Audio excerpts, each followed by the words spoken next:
They have deployed to the region to prevent hostilities from escalating further.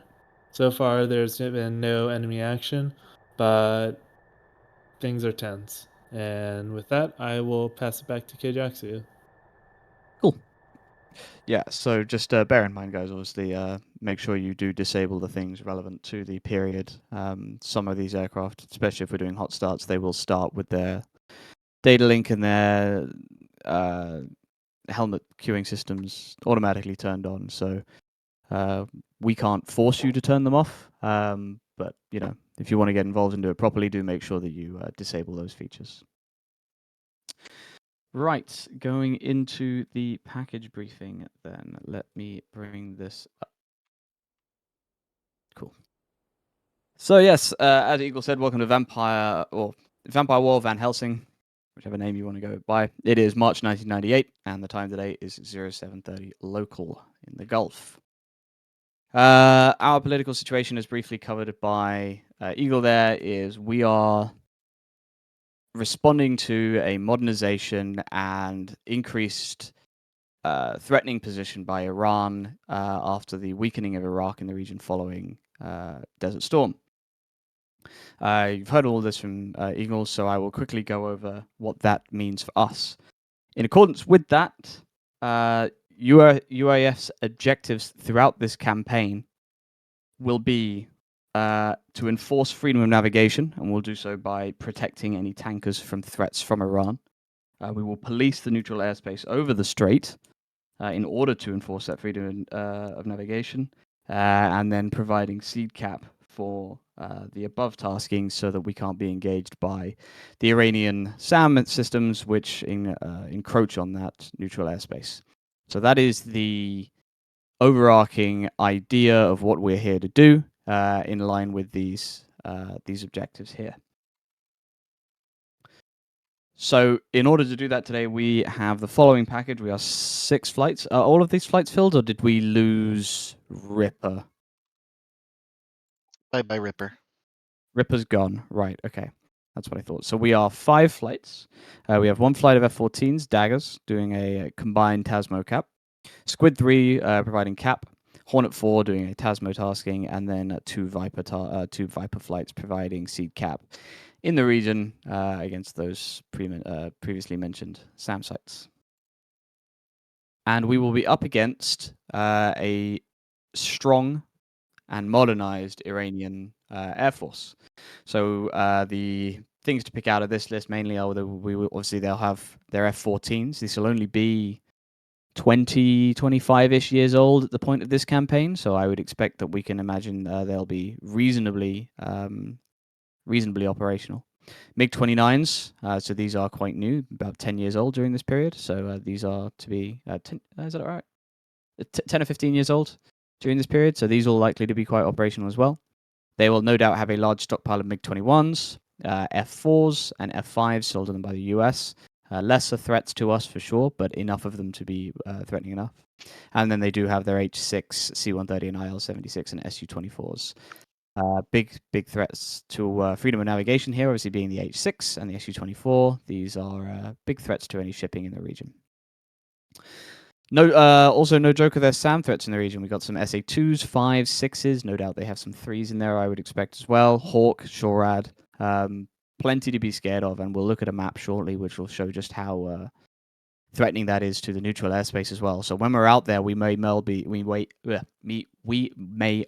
be encroaching on Iranian SAM WES, and that is something you're going to have to be very aware of while you're policing over the strait. They have a bunch of ground vehicles. These are not particularly relevant to us today, but they do have a bunch of surface-to-surface missiles, Scuds and Silkworms. Silkworms, obviously, a direct threat to tankers' freedom of navigation, and if they get really uppity and they start talking about Scuds, then that's a whole different beast, and we may have to. I know the Phoenix is good, but I don't think it's that good. So that may be beyond our capabilities. We may, however, have to deal with the Iranian fleet, so Kilo-class submarines, frigates, speedboats, patrol ships.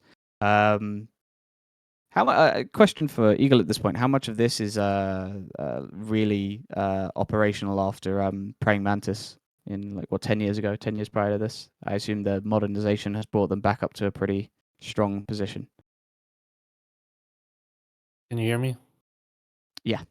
It's moderate, not as strong as it once was, but still a potential danger.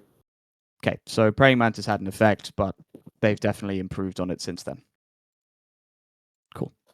Right, so some serious threats to be aware of, both in the air and on the ground. As much as we have the might of the United States Air Force and the United States Navy, there's some things to be concerned with here. Looking at a map of the region, you can see there's a significant military buildup on the islands throughout the Gulf, and the exact makeup of these islands is unknown. Eland has indicated a number of strategic SAMs, which we can see here. So on places like Tunb, we have SA6s and silkworms. Note the question marks here. Potential SA5 here on, I don't know the name of this island, but an SA5 on this particular island here would be able to touch us pretty much anywhere, even over Saudi soil. Not Saudi, UAE soil. So a potential SA5 here would be a serious threat and something to be considered. Very, very concerned about. SA2s and MiG-21s based out of Kish, and the Iranian Navy have bases here and up at Bandar Abbas, Havadari area, as far as I'm aware. Also note the position of certain squadrons, so MiG-21s here at Kish, F4s and F5s at Bandar Abbas, F4s out of La. Now, fortunately for us, their major threats, which are the F-14s and the MiG-29s, are based much further north, Shiraz, and this is Kerman. So we will get, if memory serves, I think this distance from Shiraz down to here is approximately 120, 130-ish miles, and Kerman being even further out, about 150, 160 miles. So with good E3 coverage, we should have a pretty good warning about any threats coming out of these regions. But we can't contest them in this airspace, so they're going to get to us if they decide to come out. So we will have the warning, but we, that just gives us time to prepare. We will still potentially have to fight them over their SAMnet if they decide to deploy. So for flight leaders, do take a note of, or actually for everyone, take a note of where these threats are. Think about what this might mean if you were to hear a pop-up group or you were to intercept something that is launching out of a particular location. Think about what that might mean for point of origin and what you might be coming up against, because you may not have print or sniff. So just have a think about what you might be up against.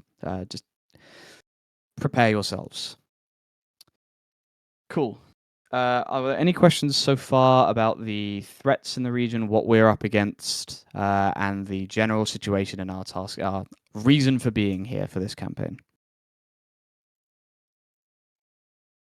Hearing nothing, we will carry on to today's package and how we're going to be operating today. So, the sequence of events today, we will be... Well, let's have a look at this quickly. As mentioned, we have some cap taskings and some TASMO today, so we'll be essentially doing a standard patrol. The primary tasking here today is the TASMO, which will be the F-18s. This is the core of our reason for being here. And then the cap elements and the seed cap elements are here to facilitate this. So everything really revolves around the TASMO tasking. With that in mind, we will be maintaining... There is no Ripper cap, bear this in mind. So we'll be maintaining 2 cap positions, Squid and Dagger, while Hornet performs their TASMO along the green line here. And then the Vipers will be performing their seed. Is it along the same axis? Or is it just setting up cap? I don't know. Do you know off the top of my head? We'll set up basically like a east to west rotation or underneath you guys around your cap areas. All right, so sort of in here, counter-rotating with each other, I suppose? Yep. Okay, cool. So yes, we'll have the caps on top, the seed caps sitting underneath for any SAMs that get uppity, and then that core package is TASMO, making sure the freedom of navigation is maintained. So that's what we'll be doing from a package level today. The sequence of events from this will be that we will be departing from home field. We have our departure time, and we'll be all arriving at the Marshall. Now, I'll come back to this in a moment or two, but essentially we'll be departing from this, meeting up with the marshal and pushing as a package to make sure that we hit our Vol time. Everyone's Vol time starts at 08:15, so you will need to be on station beginning your patrol at 08:15. So make sure you hit this timing. Everybody has time on target capability in their aircraft. Okay, maybe the Tomcats don't, but do pilot shit. And make sure everybody's here on time. We have a 45-minute tasking, and we must be here for this period.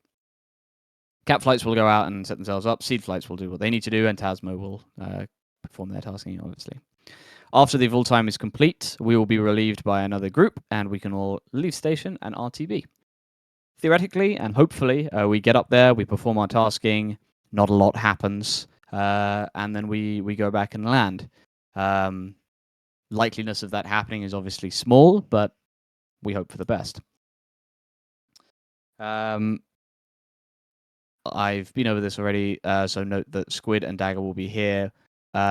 Given that Ripper was supposed to be here, it is possible that I will push a Squid element out a little bit further west, depending on fuel and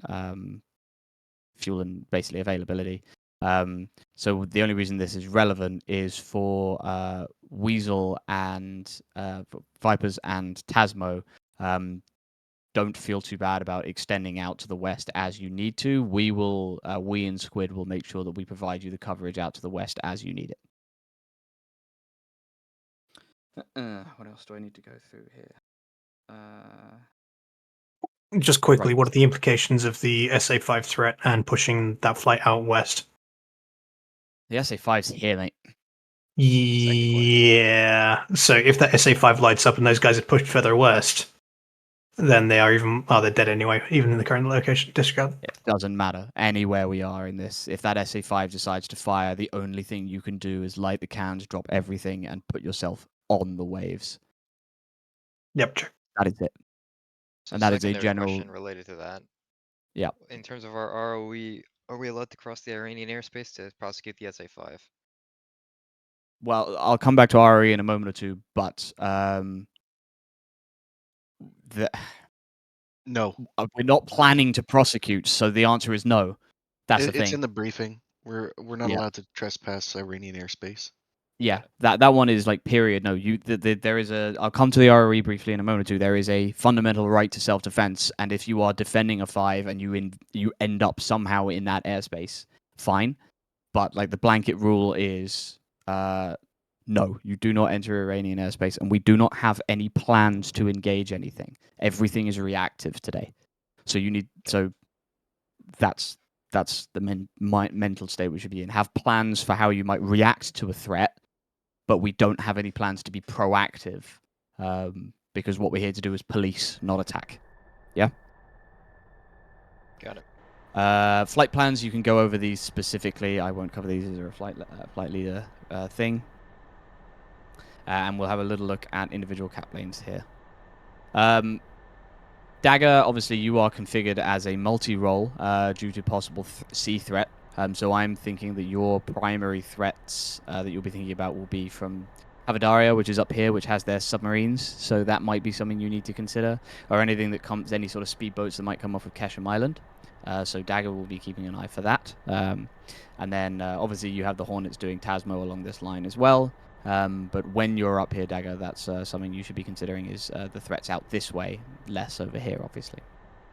Squid, we're going to be sitting in the middle and supporting, and we're just going to have to be really flexible with the loss of Ripper, so bear that in mind. And then Ripper no longer available. Note that they were originally supposed to be responsible for a much larger area out to the west here. Because they are unable to do that, that puts a significant strain on what Squid might have to pick up. So we will discuss internally how we're going to flex to do that. And Zan, I'll discuss that with you later on as well. Bullseye is up here on Kish. So the rule of thumb for this bullseye position, all your threats are likely to be east. So do have an idea in your mind of what that means for where threats might pop up, what they might be. For example, anything a long way north is going to be out of Shiraz, so those will be our F-14 threats. Anything a long way northeast, maybe those MiG-29s, and anything closer is going to be those lower threat options. So do that again. Just have that preset position of those threats in your mind so that you can immediately react to what you expect the threat might be. The other rule of thumb for this is any air contacts that come south of Bullseye should immediately attract your concern. Now, south of Bullseye is not necessarily in a region where we can intercept, because Iranian territorial waters do come out. I think this is up to sort of 15, 20 miles south of the Bullseye northing. But anything that close should immediately flick something in your mind and go, I should be paying attention to that, because that's close to us and could very quickly turn hot. So anything south of Bullseye or anything really like directly east or directly west, that's really in our sort of play area. So pay attention to those. Again, covering this here, do not cross into Iranian mainland airspace. Nobody has a cap lane, nobody has a cap waypoint or any waypoints within 10 miles of the Iranian border. So you do have a bit of time to play with, but in order to prevent any sort of international incidents here, I expect everybody to be turning at their northern waypoint, not after it. You must be heading southbound pretty much immediately as soon as you hit your north point. I don't want anybody straying into this airspace through just not paying attention. Get that turn going, come back out. We're going to come to ROE in a minute or two. Are there any questions about where we're going to be, what we're going to be doing, and what threats people should be thinking about? Dagger is both is like a kind of a strike and cap flight, right? So Yes, are they that's gonna correct. handle the Tasmo in the northeast, and then the intent is Hornet will handle it around the Squid and formerly Ripper's cap lane area, so the western part of the route? So for Daggerflight, we are better equipped to take any of the larger vessels in case Iran sorties like a corvette against us. If they Okay. send speedboats, that will be more suited for a Hornet flight. Alright, yeah, we can do that. The only consideration is just that that's a pretty long lane, so if anything comes up and it'll just be a pretty long time to react if we have that large of a area of searching. Yeah, if we find like a speedboat, we can pass that information on package comm to you and say, hey, we found speedboat. Can you come and monitor it well before it meets any ROE criteria? Cool. Yep. All right. We can talk about how we're gonna. Yeah, that sounds good. We'll talk about it in the flight Sounds brief. good. For Hornet, don't forget, with that in mind, it may well be worth your time to consider plans of action for dispatching an element. Let's say that Dagger pick up some We're a speedboats. You may 3-ship, by just the want to way. dispatch a second element. And oh, you're a 3-ship. Yeah. Well, you So, might just want to dispatch one person if it's just a couple of yeah, speedboats. Up to you. But probably. have that in mind so that you might be Yeah. able to send one person to cover that threat while maintaining a patrol further west. We'll I'll leave it probably. to Dagger and Hornet to discuss how you want to operate to complete your Tasmo obligations in this area. We'll probably That's just good. patrol more westerly and split it up. Yep. Okay, cool. Is there anything else over here? Not just yet. I'm going to come back to the ROE in a moment because I want to spend some time talking about this. Long story short, Zan, you have this in many ways. For anything air-to-air, we'll obviously have a copy, but I trust you to be covering a lot of this, and you'll hold the hammer on the hostile decks. Are you happy with that? I'm completely happy with the AWS side of things. What I'm not overly comfortable with is holding the hammer on the ROE on the ground side of things. You guys are going to be the ones with the best essay on that front. Yes, absolutely. Whether that's queuing visually or radar or emissions as well. Don't we for have me- Rover by 1998? Hang on. I'm kidding. Carry on. So from my perspective, is literally all I'm seeing is a blip on the screen that is moving at 10, 30 knots. I don't have the fidelity to make a clear distinction of what's doing what. Yeah. air side of things, Uh, it's a lot easier. Yeah, and that's fine. Obviously I expect Tasmo tasked aircraft to be aware of the ROE around their targets and be able to largely come to a conclusion themselves. But I would like you to have some familiarity so that if there is any If you guys have any sort of- questions, shoot them my way. I will be your 0-1 If there's any 1G confusion- reference. Yes. yeah, I'm because I want happy you to doing know- that.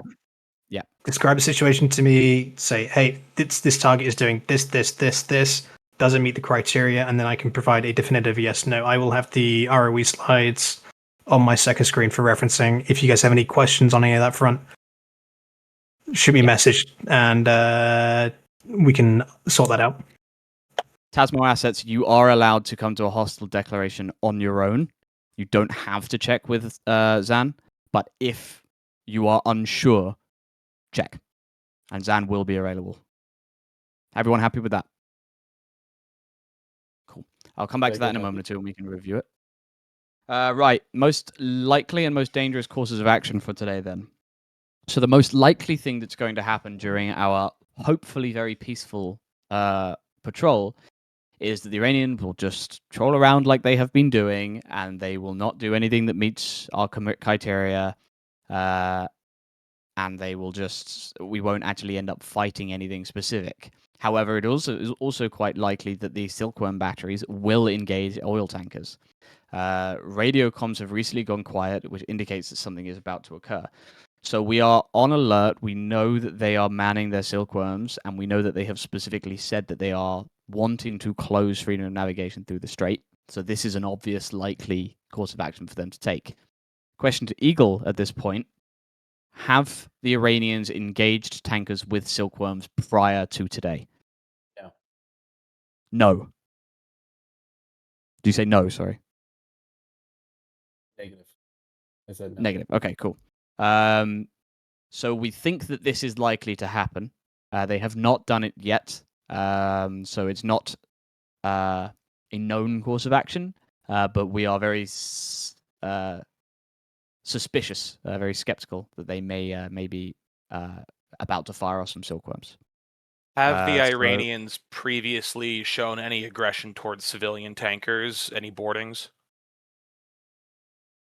There have been some incidents of speedboats that have come close and along with Iranian helicopters that seemed like they were about to threaten to board. Understood. Thank you. Okay. And they have vocally expressed an intent to close freedom of navigation in this region. That's correct, yeah? Yes, that's correct. Okay. So they're talking the talk, and we very much suspect that they are about to try and walk the walk. So bear that in mind. That is the most likely course of action. Note that this suspected most likely course of action suggests that the silkworms will be the only thing to engage. And this is very important. The fact that the silkworms might engage does not mean that everything else meets hostile ROE. If they fire their silkworms without firing SAMs and without committing fighters, then those missiles themselves are the only valid targets, and we cannot start firing back at anything else that does not meet ROE. You have to be very careful about what meets the ROE and what doesn't in this tasking. So bear that in mind. Most dangerous course of action, of course, is that they start firing at us with all of their shit. So they have a lot of those SAM sites in the region, which we are very scared of. Again, if you get caught under that SA5, for example, just punch everything, put yourselves on the waves, and hope for the best. Matter of fact, I think I would like to put out a blanket thing now that says that if that SA5 goes active, everybody pulls back towards the Marshall Point until it can be dealt with by the Vipers. Because we cannot realistically operate that close to an SA5. Does anyone have any sort of concerns or objections about that sort of blanket response? Are our Vipers equipped to deal with the SA5? Like, is the harm going to be enough? Well, I harm mean, we're gonna be can patrolling 20 miles from it, so yeah. If Okay. it comes active, I'm If getting it comes fucking active. harm. It's Fair blood enough. going down his throat, whether it likes it or not. I'm sorry. I'm just wondering which one will win, the SA5 or the harm.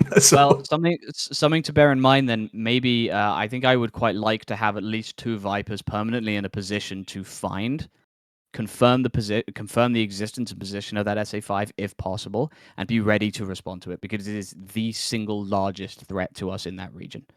So for the Yeah, Viper, we'll for hang the around the factors threats. We won't be just watching the ocean. We'll hang Cool. around the threat areas. Yeah, I would really like you to identify on that map which ones you think are major and just be in a position to immediately respond. Because if Yep. we get pushed out of this region, we're going to really struggle. Okay. Other major threats that we could have, obviously, they have those H6s and Su-24s. If they decide to flood in bombers, then that's going to be a major response we're going to have to deal with. Combined speedboat and helicopter assaults on an oil tanker. And fighters move to merge What before did I miss? engaging. So are you suggesting Well. with this, Eagle, that the Iranian fighters are unlikely to attempt BVR engagements and instead take us to BFM before they fire? Are you coming? Because I would have thought a more I'm here. dangerous course I'm would be listening to the to brief. start launching Phoenixes from range. Alright, well, we have to inform them that the flight's back on. But some of the previous patrols have had merges with Iranian air forces without any weapons exchanged. Okay. So we will say then that there is a blanket thing for all fighters, which is don't get defensive. Period. Even if they're not shooting at you, if they are maneuvering to position, do not get defensive. Take them to BFM, and it'll basically return fire. But yeah, don't get defensive as a blanket order. Cool. So those are our most dangerous and most likely causes of action. Sorry, go ahead. So we've had the other plane of Ripper show up. I'm wondering if we should just go back to populating Ripper. I'd be very happy to have Ripper back out there. It would save a lot of the squid problems. Alright, great. Okay, Ripper's back. Basically disregard all the stuff that I said about how we might flex to cover that. Ripper will be covering that western position. That's fine. Contracts, not too many, just a few things to be aware of. Vampire. This is an anti-ship missile launch. Anybody has the authority on this one. If you see a Silkworm missile launch or any kind of anti-ship missile launch, this is the call, and we work to engage those threats. We are the ROE calls for prioritizing the missiles at all times. We'll look at that shortly. Alamo being the only other call, which is callable by Dagger, Hornet, Viper, or Cowboy, which essentially says that everybody should fall back to the Marshall Point because the hostile air picture is far too overwhelming, and we need to work on that before we can work on any other threats. Nice and easy on those contracts for today. We'll have a little quick look at the comm ladder. Everybody's going to be on channel 6 for the package. This is where Jaeger, I assume you're going by Jaeger today? Okay. Yeah, so this is where Jaeger RC2 will be for today. And then everybody else pay attention in your flights to your required channels and carrier tower and Duffer, etc. I will note at this point that we will not be returning to the carrier for landing. We will all be returning to Al Dafra due to a bug with DCS at the moment. So everybody will be going back to Al Dafra.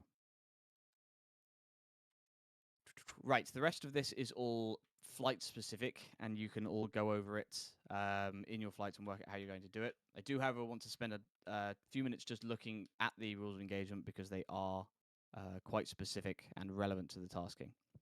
So, I won't spend ages because you can all read this yourselves and work it out. But Has this man been yapping for 33 minutes?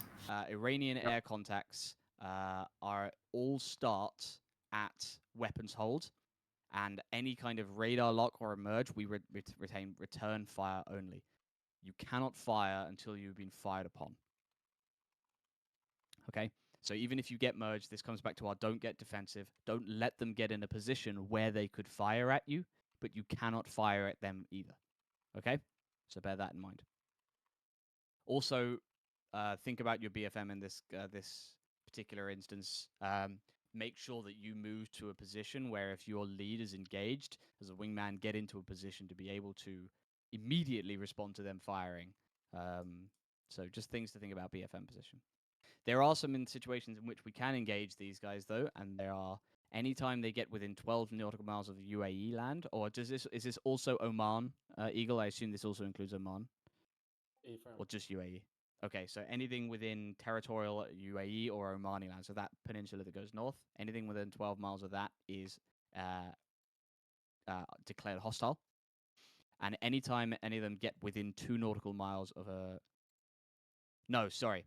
If a helicopter is within 2 nautical miles of an oil tanker, you can engage it.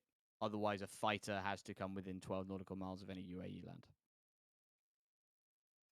So bear this in mind for anybody, any of our cap flights. This is the tasking. Zand largely has this and will hold the hammer on hostile declarations. You cannot fire until Zand declares it hostile, or if you are fired upon, right to self-defense. That's pretty much it today. Any questions about the air-to-air ROEs? Of note, you may hear me throw around bandits. That just means it's a confirmed Iranian aircraft by my judgment. That does not give you the right to shoot at it. Yeah, bandit is very different from hostile. I assume we're not going to bother with things like outlaw today. Negative. Just going to be bandit. Yeah, fine. Bandit, bogey, friendly. And then, of course, hostile. Yeah. Similar for the other types of air contact, any transports we cannot engage. Anything that is a striker or a bomber, so this would be their H6 or their Su-24. If they don't have weapons, we cannot fire on them. The radar lock and merge retains exactly the same. And if they fire a missile or they close within 12 miles, they are declared hostile again. However, we must prioritize the missiles. Now, from my perspective, I don't want these aircraft to be able to come back and conduct another attack later on if they do fire. So we will prioritize the missiles at all times. That is the absolute tasking. But if you have the opportunity to both down the bomber, and destroy the missiles, take that opportunity and let's reduce their inventory and their capability as much as we can. However, prioritizing the missiles always takes priority, obviously. Any questions about that? Hearing none. Right, this is for the Tasmo guys. Any transport ships can't be engaged. Anything that's a warship or a speedboat, again, if they fire us, you can fire back. So let's say you're patrolling over a Corvette and it starts firing. Say it starts firing its 5-inch or something like that at you. You can sink it. That's fine. But otherwise, it's in many ways the same as with the air-to-air taskings there. If it shoots an oil tanker or it gets really close to an oil tanker, you can engage it. Prioritize the missiles again, but I stand by my previous statement of if you have the opportunity to nail both, nail both. Please note within 1 nautical miles is just for speedboats, not for warships. Right. Okay. So what if a warship were to get within a mile of a tanker? We still can't engage it. Okay. Bear that in mind. Is there anything we should be aware of here within like the 12 nautical miles if they enter territorial waters, or Yeah, not? that rule applies to you. Okay. So if any Iranian ships enter territorial waters, they're also hostile targets. Yeah. Cool. I don't think we'll necessarily have the best to say on the territorial waters. Will that be a C2 call? Like they can, like It'll Xanax have to be paths that- Zan. Yep. Yep. That'll be one of those ones where you'll have to ask. Zan, do try and pay attention to that as best you can. Yep, I'll do my best on that front, and Yep. if needs be, I'll give you guys a fight. I'll give you guys ranges to territorial waters if you guys need as well. Like, hey, Iranian territory, 5 miles northwest. Yeah. And I will be making sure you guys stay out of that area airspace as well. Iranian ground contacts, then, we cannot engage any conventional ground forces, not that we should really need to. As previously mentioned, you can only return fire. Only if a SAM launches at you can you actually return fire on it, and I expect the Vipers to be in position to do so instantly. And if the silkworms do fire, you can only engage the missiles. You cannot engage the battery itself. We do not attack the only Iranian ground targets that we can actually destroy the targets themselves are SAMs if they fire at us. Okay? And that's it for ROE. It is more restrictive than usual, but as I said, we have Zan to help us out here. He will have the information in front of us, but do take some time to internalize that and know what you are allowed or not allowed to do. And with that, I think I've covered everything that I need to cover from a package level for today's mission. Does anybody have any questions before we break up into flight briefs? I want to confirm that if that SA5 comes online, as long as I'm south of the border, I can fire a harm at it. Only if it shoots at you. Yes, if it comes online and fires at us. If it fires at you, yes. If it locks you, no. It must Yeah, fire. Right. Yeah. Yeah. Okay. Cool. But yes, the second you get an RWR indication that you've been fired at, Magnum, dive. Yeah. Yeah. Did we want to create a contract call for like closeness to the Iranian border, like a hot dog or something? I don't think that's necessary. Zan can translate that in plain text, plain English over the Border server. north 5 or border Yeah. cardinal direction 5 distance. It's going to be as easy as that. Yeah. Easy enough. Again, if you guys make sure that you are out southbound by your north waypoint, you will not trespass. So just pay attention. Any other questions? Okay, I'm hearing none. Let's break out for our flight briefs and try and come back. I'm aware that I've taken a little bit of time there, a little bit longer than I usually would to cover that briefing. So let's try and keep them a little bit shorter. Let's go to Daggers to flight 1, Rippers to flight 2, Squids to flight 3, Hornets 4, Vipers 5, and Cowboys 6. Hornet, please come to flight 1. Cowboy, let's join. Let's do a seed brief in 5.